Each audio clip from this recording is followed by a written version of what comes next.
Hi, good afternoon. Sorry for the delay in getting on live. I've had some issues with their internet today. Sorry, dog. It's always the dog. Go lie down. Yeah, we've had some issues with the internet today. The weather's really bad, so if I get cut off, don't worry. I will try and get back on.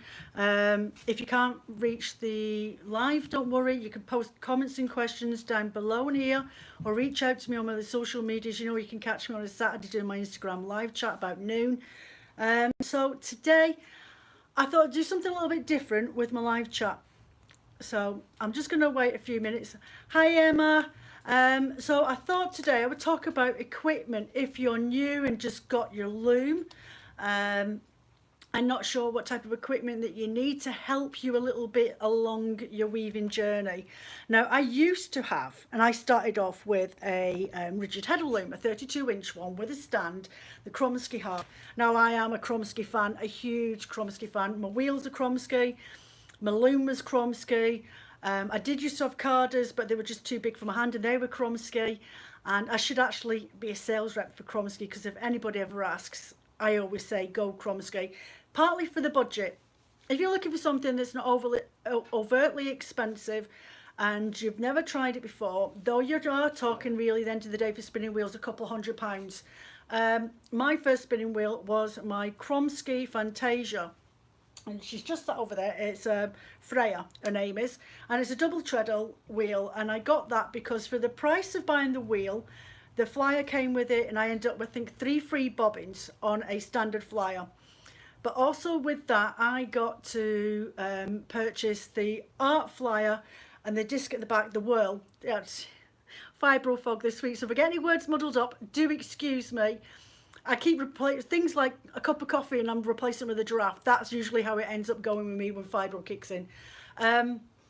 Yeah, so it meant as well that I could buy the whirl for the art flyer, 3 bobbins and the flyer itself for my Kromsky for the same price as buying an Ashford standard spinning wheel as well on their basic range.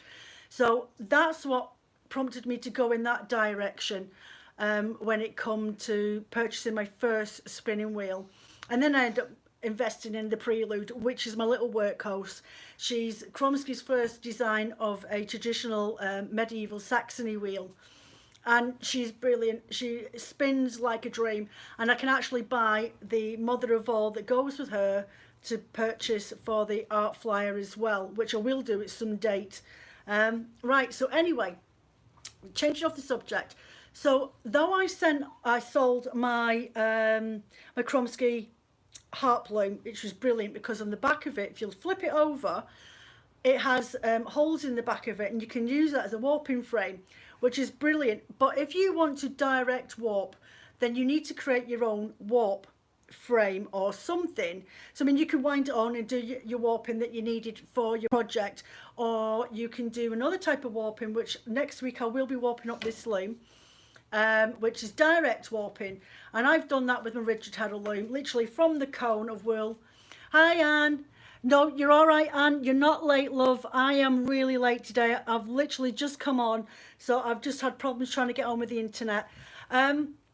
So yeah, you can do direct warping from literally the cone, or from when you hand spun your wool, wind it into a cake, and then warp straight from there all the way along for the length of width you want. There's no rules and regulations of how you have to warp a loom. It's whatever's easiest for you. Now, I do have a video, and when this comes on later on or tomorrow, uploads onto my channel, I will put a link in the descriptions for a video I did last summer building my own warping frame. And I've not even had the forethought to go upstairs and go and get it, but I will show it next week. And mine was literally just I think there were 2x4s, strips of pine wood that I bought from the local B&Q store, and some bolts with butterfly bolts as well. And it means that I can pull it all apart, take the bolts out, take the butterflies off with the washers, and then pull it into 4 strips. And I use dowelings as well. It's not the most secure of warping frames, but when you're looking at warping frames, the Ashford ones, which are the only ones you can really get from anywhere, I'm not sure if Weft Blown have something else. It might be the Shat looms or the Louis looms might have their own products. And I know for a fact that We've Blown Up and West Kilbride have a different brands of looms and equipment and accessories that you can actually buy. So yeah, it's really about maintenance and the equipment that you use. So, and I will tell you where I got my things. It took me a bit of search to find out where. So a lot of people, when they're warping up their looms and they start weaving, they use paper, greaseproof paper. A lot of people use on the roll, or parcel paper. I personally have used wallpaper in the past to help keep that fabric nice and tight, where you don't end up with strips that really loosen off and then you've got some that are all clogged together. It evens out your warp, okay? But you can buy these warp sticks. These are Ashford warp sticks. Now, I got these from a company over in Rotherham called Wing and Wool. Wing and Wool Works. It used to be Wing and Wool Warehouse, but they've changed the names to Works. And that's where I got these. These are Ashford's, an Ashford warping sticks. And you just have to type in. They have two categories. You can either go for the rigid header loom, or if you've got a Ashford knitter's loom, then it gives you the measurements, because the Kromsky rigid header loom goes up to 32 inches. I know you can get bigger ones. I think there's actually a 40-inch one or 42-inch loom. I couldn't imagine it'd be like that with it. So yeah, so I got these, and they were for, I think it's a pack of 10.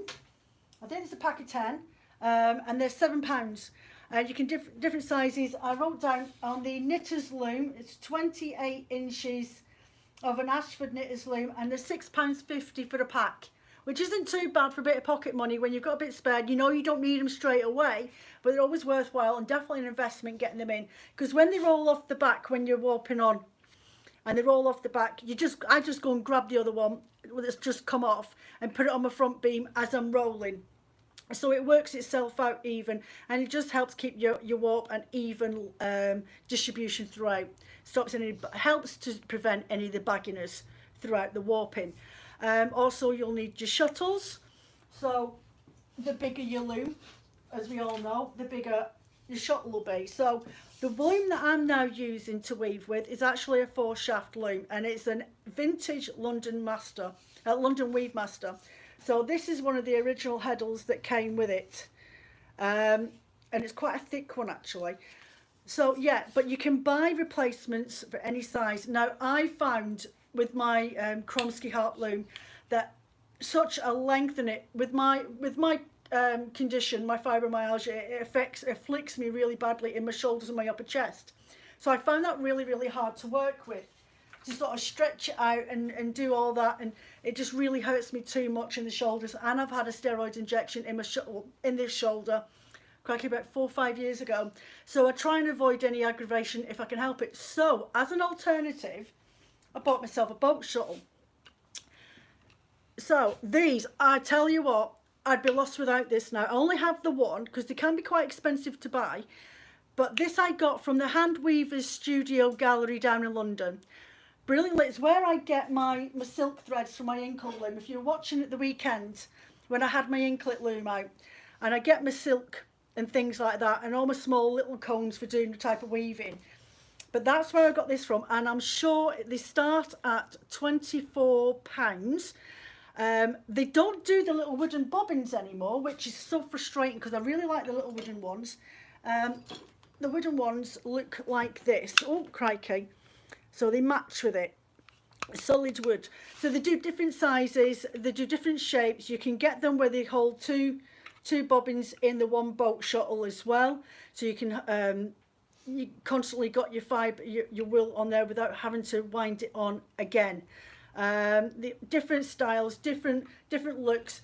I love this one because when I push it in, it just floats right across in between my warp, and it's so much smoother. I don't have to make sure that the teeth on the actual big shuttle, because I find these really annoying as well, but always catching that one piece of warp that's right in the middle that doesn't want to sit straight like everybody else when you've got your heddles up. And your teeth will catch, and before you know it, you've given it a yank and your warp's going that way, and you've got to pull out your thing and sort it all out. So I found when it comes to ease, the boat shuttle. So I know that Adelaide Walker have started selling the boat shuttles as well. They sell the Ashford boat shuttles. This is a Swedish boat shuttle, so it's a lot cheaper. I've just had a look at Adelaide Walker's site, and I'm sure I've just seen the Ashford boat shuttles for £42. Seriously expensive. But then again, as I say, go to Handweavers Gallery, Studio Gallery in London. You find them online. They've got lots of different tools that you can use. They now do the perns, so make sure the perns are just like these little bobbins, but they're made of card. Some companies, some of them will do plastic ones as well, and it's just making sure that you've got the right size that you need for inside, for free movement inside. And I love winding mine up. You can get a thread bobbin winder, and it's got like a long needle on the end of it, and you put your little perns or your little weaving bobbins on the end and wind your wool. But I'm quite happy. I sit there quite happily filling mine up, just winding it on. So I'm quite happy for that. I don't need any extra tools at the moment. I say I've only got one of those. I do want to treat myself to another one, maybe one with the 2 bobbins inside. So what else do I want to talk about? When it comes, what about winding the bobbin on? I literally wind it myself, love. Let me just see. And it's just one of those things I love doing in between doing my weaving.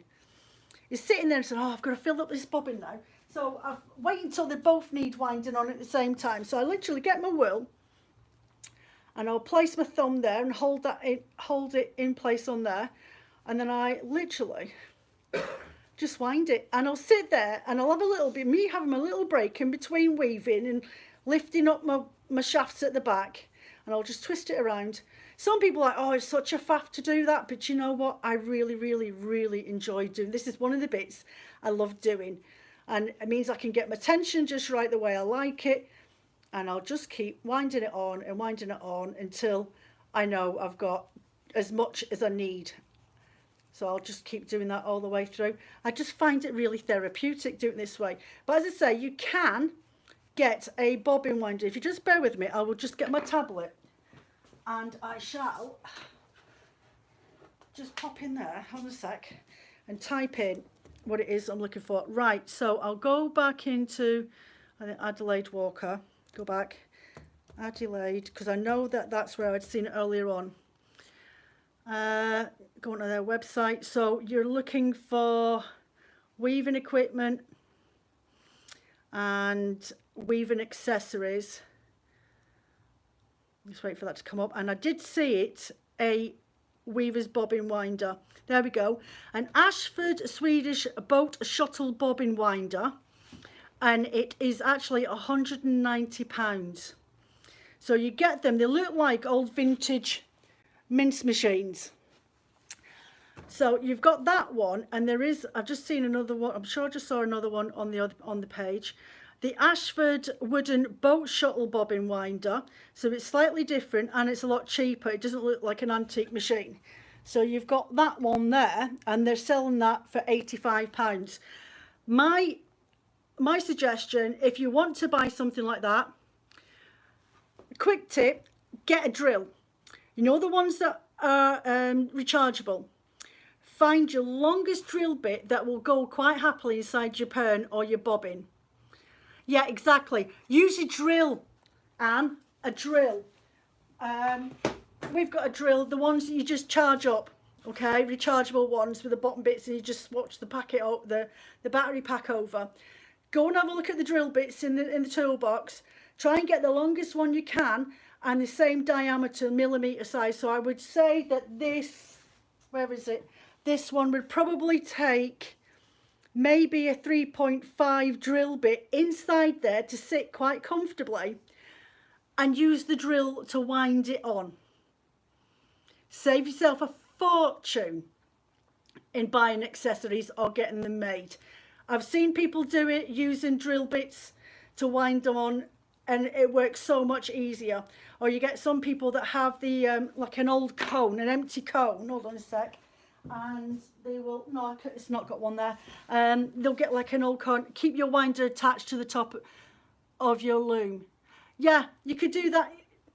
You can do, if you've got the facility to hold that there and just wind it on. But yeah, you can use it if you've not got the money. or it's just not viable to be able to purchase something for £85 that you're, unless you're weaving all the time, then it's the investment and it is worth it.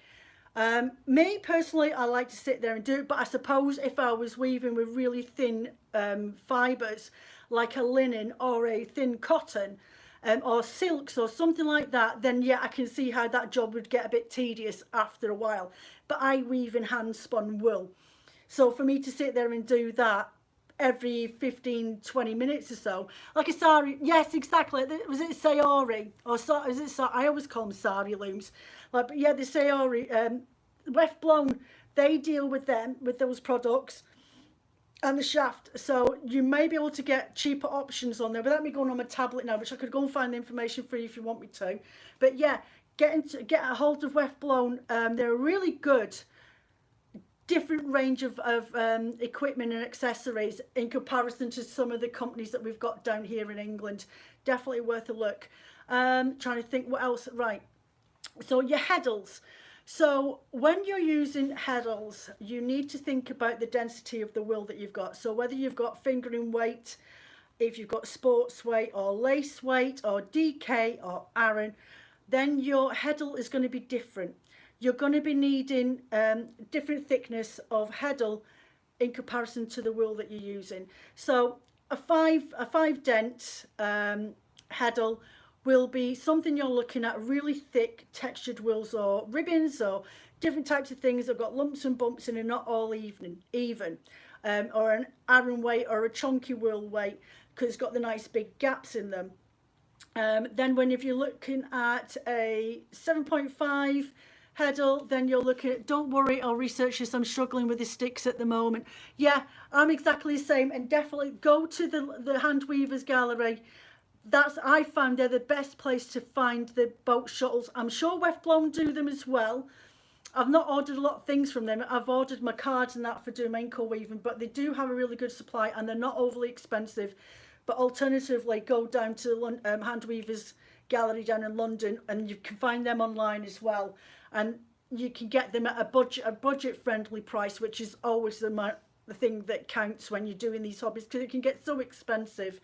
But you would definitely find the shuttle so much easier to use. The bigger your loom is, the more it makes that job so much easier, and space wise as well, because you've got to think, right, you might, oh, I can fit my loom in this little snug once I've got it all warped up, and then it's out the way of everybody getting past me, even if it's in the living room. But when you get that big long 38 or 20, 32 or 28 inch long shaft for the shuttle for weaving through, and you're like this, and you've got like two hands to take it out, so you've already taken up like 4 foot of space just getting the thing out, and then you want to put it back in again. Once you've unwound it and you're twisting it around the place, it makes so much sense to get yourself a boat shuttle. It just is so much easier to use and a lot more practical. Maintenance of your, so we're talking about heddles. So the thinner your yarn, the higher up in number you want for your heddles or for your reeds. On a shaft loom it's a little bit different because I've got my reeds at the back, and I will point you around. I can actually take the charger off this now. Oh, so I have this on at the moment, but I have to unscrew down here, take these bolts out, and on the other side, then I take this off and swap it for my one that's really thin. If anybody knows about the London shaft loom, is it possible for me to get a replacement heddle in a different size on this? If you do know, let me know so I can go and get one, because I would really love to get at least a 10. Yeah, I think a 10 dent would be perfect for me, because the one I've got is definitely a 12. I do struggle with it a little bit, especially with my hand spun, but this one down here is far too wide to be able to weave a garment. So anyway, and then in the back of this, my reeds are actually these wires, so I have to wire all these up, which I will be replacing at some point with some polycord ones.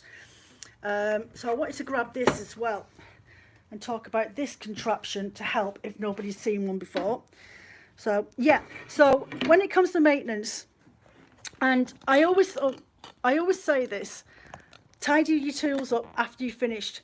I mean, I've got my drum carder upstairs, and as soon as I finish doing any of my blending, I clean that thing up. I get all the fluff taken off the bars on the back drum, and any of the fluff that's caught on the bars on the liquor.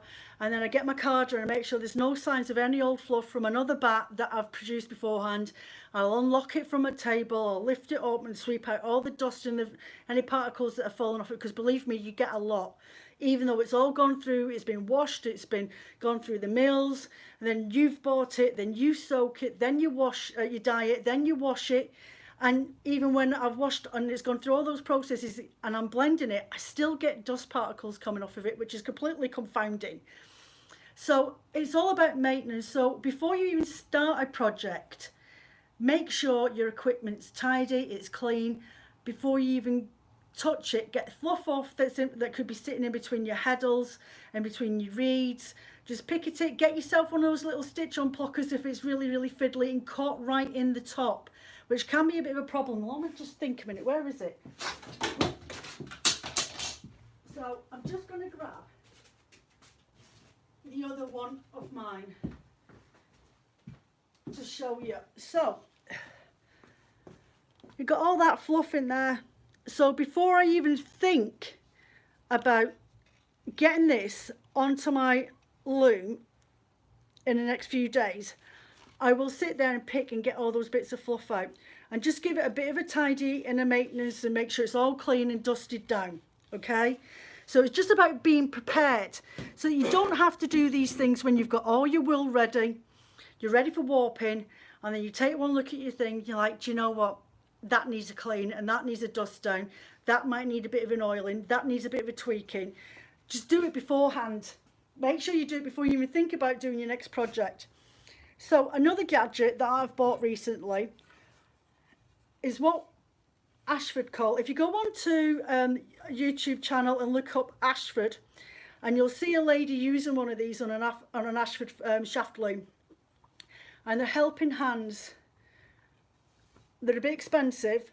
This one's for 32, and each peg in between, they literally use them for 10 strands of a warp.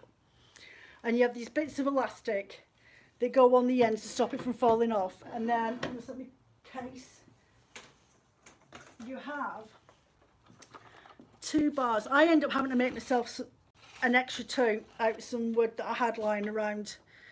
So you have these little hooks on the end, and they will join together. So you'll put one of those loop rings in this end and in this end, and then as you're warping from the back or the front, it helps keep that, you know, that cross weave that you have. It's like a figure of 8 where it sort of goes in like that together.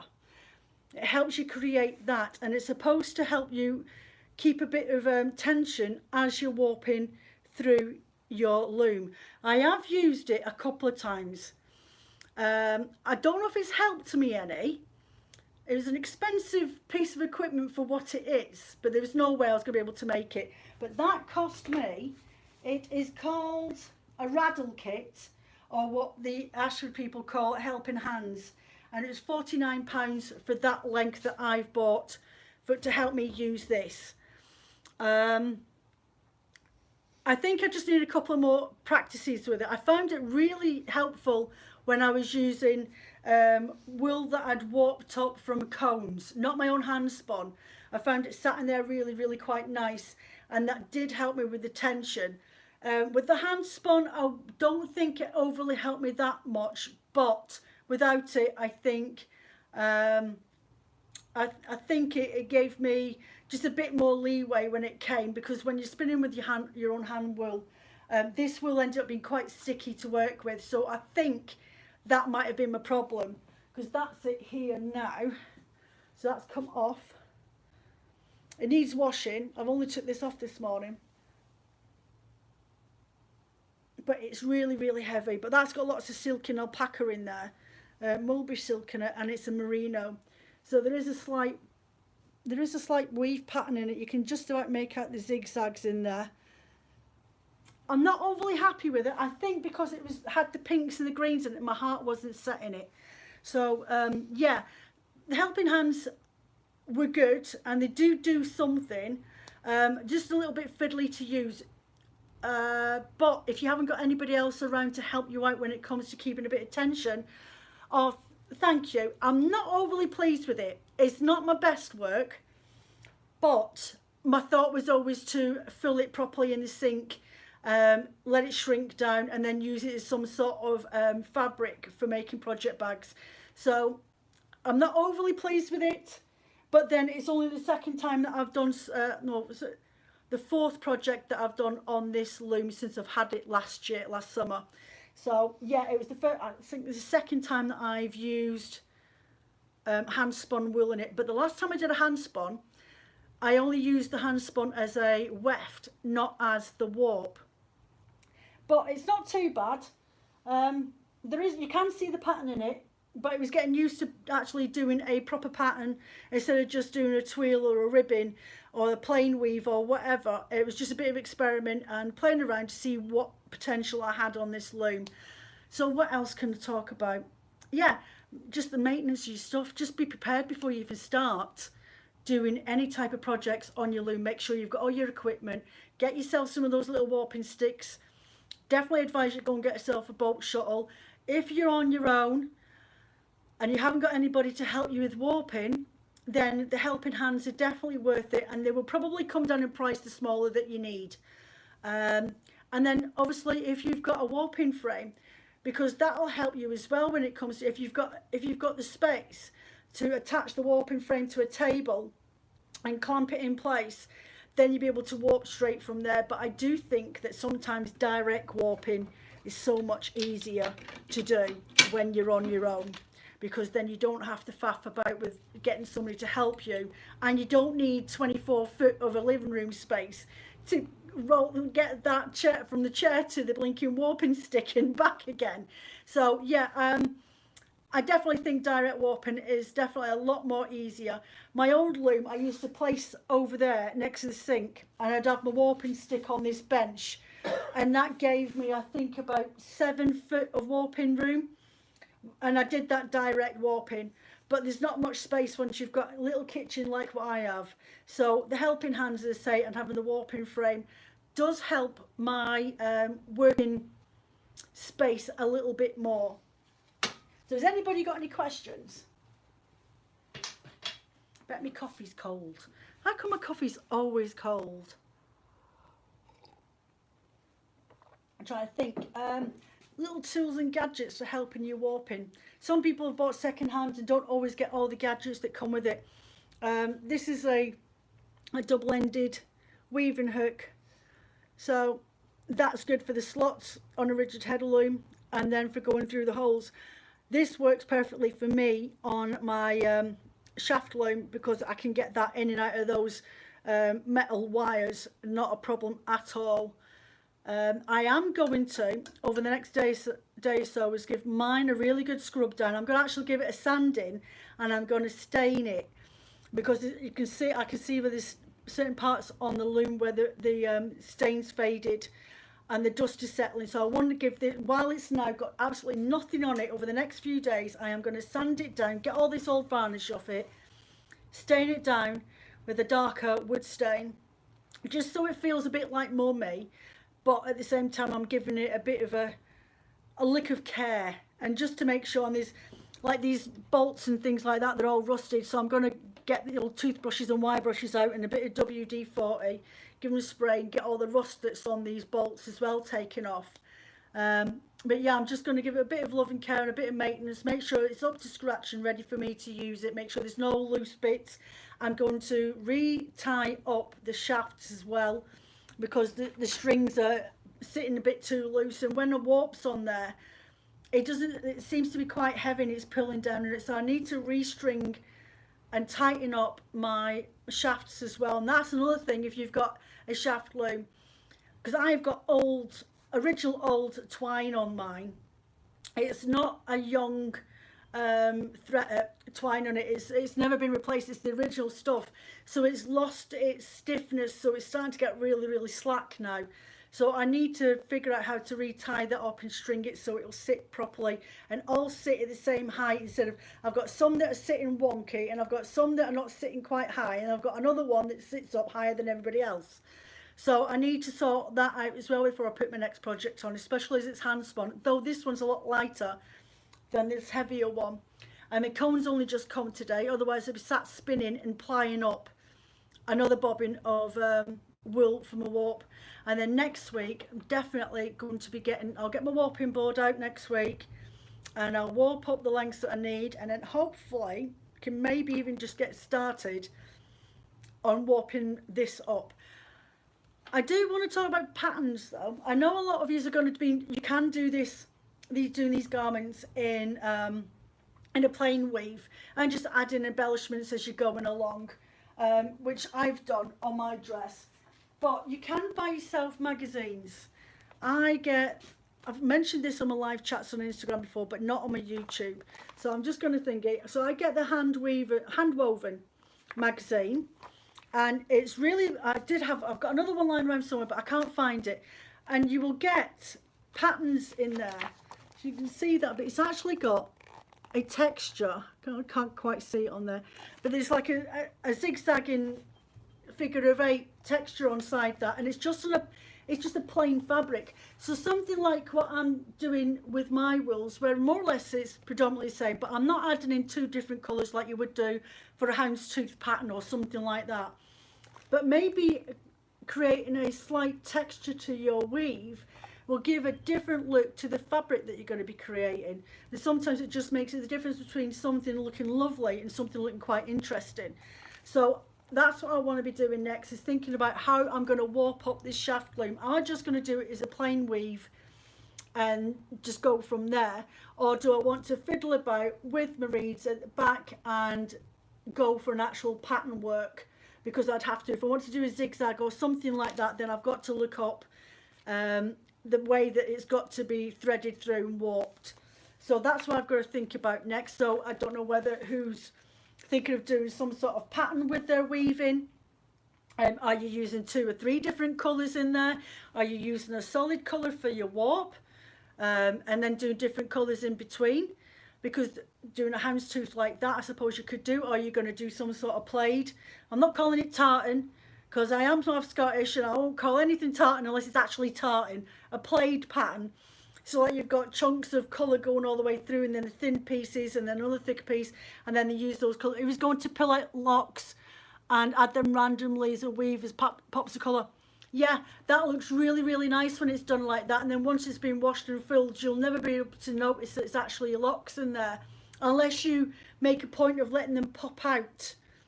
You know, like is it boucle yarn? That one has got loads of little bits of thread that all loop out and everything else. You could do that with the locks.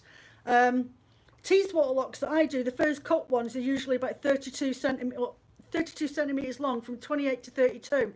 Make for really quite dramatic locks, because you can sort of insert it in and then pull them out on in between each warp until it gets to the point where you can't really go much further. And then I loop it around that warp thread so it's locked in place. But once you trap it in, you've got these lovely little ridges of bumps and texture that is coming out the weave. It can look quite interesting. I actually did that on a scarf that I did last summer on my live chats, and I gifted it to Liz last year when she came. I'm trying to think. I haven't got anything. You do let them pop out if they're very curly and long enough. Yeah, well, the Teeswater and the Wensleydale first cut locks that I usually buy in from Clitheroe, they're like that. They're really, really long. I'm just trying to think. Hold on a sec. I have got, which I've still not put on the website yet, which I need to do it. So I need to put this on the website, and this was done in one yarn. I've not used 3 or 4 different yarns, but I actually dyed the warp in the neon green, and there's actually turquoise in there. Hold on a sec, let me see where that is. So there's bits of turquoise in there and darker blue, and that was all in one warp. And then it goes into, I think it goes into deep purpley black colour. So you've got those on there. This is the back side of it. It was actually, is it? No, it's not. It is just a merino and alpaca blend that's in there. But the front of it, I actually just wove in one solid colour all the way through to get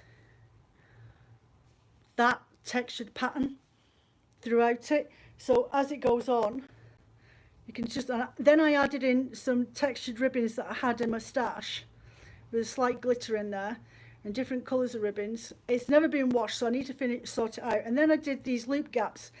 So these loop gaps, I literally just hemmed along, and then I got my shuttle, the long shuttle, and placed it in between, and then started on a weave again. And when I took it out, I actually hemmed that section again as well, just like you would do the hem at the end of your wool. So you end up with 3 sections like that, you see. So you can do all sorts of things, especially if you want to make a sort of summer coat. It would look really pretty on the arms if you would want to do something like that. So, and I just change the pattern around a little bit every so often. And then what else we got here? There's absolute length, and this is long. But that's on a solid blue weft, midnight blue. But that turned out really nice as well. I mean, it's not ugly. What's the weave pattern called? Do you know, this was actually a mix between a twill weave, so a twill weave, so a 1-3, a 3-4, a 4-1, a 1-2, and a 2-3. So that was just a basic twill weave out of my hand weaver's book, the weaver's book. And then I think I mixed it up a little with a basket, which was a 1-2 and a 3-4. And then I've got some other ones over there. I think on a sec. There we go. So I got these patterns definitely from the weaver's book. So you go 1, 2, 3, 4, and then it's 1, 2, 3, and then 3, 4, 2, 3, 4, then 1, 3, 4, 1, 2, 4, 1, 2, 3, 1, 2, 1, and then it goes 2, 3, 4, 3, 4, 4, and then you start all over again. So that's what that weave was, and it just creates those little stars, and it just makes it so interesting to have a little bit of texture in there. And I do want, and I do think, even if I hadn't have done a different coloured on the weft, it would have still shown out because you actually got a texture in there on that weave. I'm trying to think which one that was. It might be the rose pattern in the Interweave Hand Weaver's book. Just one of those basic ones in there. But yeah, that's what that is. So it's worthwhile having a little think before you start warping up as to, do you want to create some sort of pattern work in there, or just do it as a plain weave? Yeah, it definitely. If I can go and find the pattern later on, I will drop you a message on Instagram, Anne, and let you know which one it was that I've transcribed that from, because I have literally got sheets. See, this is another thing I need to do. Take all these off my loom as well before I start any other new projects, because I'm going to have a new pattern work on there, and I don't want to go away, come back a week later and forget which one it was I was working with. So yeah, that's what I need to do. Yeah, I'll definitely look out which one it was in the weaver's book, the Interweave book, the big thick one that I was talking about the other week. So yeah, that's what I need to sort out that. So I can't think of anything else. I just wanted this to be a little bit of a help and a guide for people that are new to weaving, not technically minded, because you never are unless you've been doing this for years, and just an easier approach. So when it comes to your heddles, you just need to remember, the bigger the gap, the thicker your yarn is really where you're at. And when you get up to a 12 heddle or 12 reeds per inch, you're looking at using your fingering, your lace weight, and you might get away with sports weight. And if you're really good at hand spinning, you can use it. And I can definitely get my hand spun wool in my 12 dent that I've got. But it's just a bit of patience with it more than anything else, and it will catch on the wires at the back, but not so much on a rigid heddle loom, because it's got nothing to friction. You've only got your heddle that's causing any type of friction, whereas on the shaft loom you've just got to be a little bit more conservative about what you're doing when you're not fight with it too much. I'm trying to think. I can't think of anything else information wise when it comes. It's just, yeah, just make sure that you've done your research, you do your maintenance checks, you make sure you've got all the equipment that you need. And if you feel like you want a different type of heddle, Oh, that's another thing. The heddles, that I always meant to get one to see what they were like, but you can get the multiple heddles, the ones that break down to sections. They're a good one to invest in. So you can, all you have to do is actually just buy the plastic that sits inside, and your heddle will come apart, and you can just insert the pieces that you actually need for creating patterns. They're definitely worth an investment in one of those. And I think if I'd have been more educated minded years ago when I first started, I would have gone from one of those heddle reeds that have the interchangeable section on the middle, so I wouldn't have had to buy others, and not have that or restriction of just being able to use, only be able to buy one at a time. At least with the little plastic inserts you can get in those interchangeable heddles, which I'm sure Wing and Will does. I'm sure they have them. Adelaide Walker does, but it's definitely having a look around to see who supplies them. They can be a bit expensive to start with, especially if you're buying the interchangeable heddle and the size that you need. But once you've bought that, then buying the inserts to go inside it is not going to be a major headache. And not just that, it means as well, if you're only wanting to use, say, on a 32-inch, so say 10 centimetres you only want to warp up, then you only have to put a 10 centimetre heddle in its place. You don't have to fill up the entire thing with the full reed that you need. Yeah, so yeah, I just wanted to make this an accessible video. So if you're new to doing anything like this and you want it just down, here's like a few tips of what I've learned along the way, tools that I use that make my life a little bit easier in being creative without having the headache. But yeah, if you want any questions answered, if you've got any questions or comments, leave them down below, or just literally reach out to me on Instagram. I always answer everybody, don't I, Anne? Usually within minutes the question being answered, because I actually haven't got nothing else better to do than to natter instead of be working.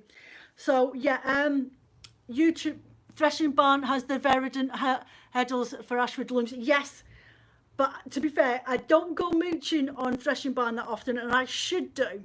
I should do, because they are pretty good and bob on, and if they haven't got it, phone them up.